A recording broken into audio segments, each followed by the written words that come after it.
Solve this system by elimination. We want the x terms to cancel when we add the equations.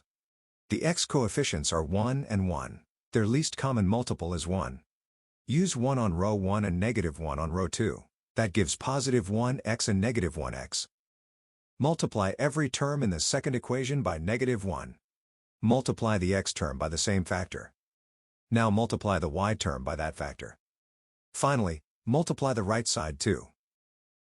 Add the aligned equations. The opposite x terms cancel. The x terms cancel. The y terms combine to 2y, and the right sides combine to 32. Divide both sides by 2. That leaves y equals 16. Use y equals 16 in the first original equation. Replace y with 16. The remaining x term equals 24. X equals 24. The solution is x equals 24 and y equals 16. It makes both original equations true.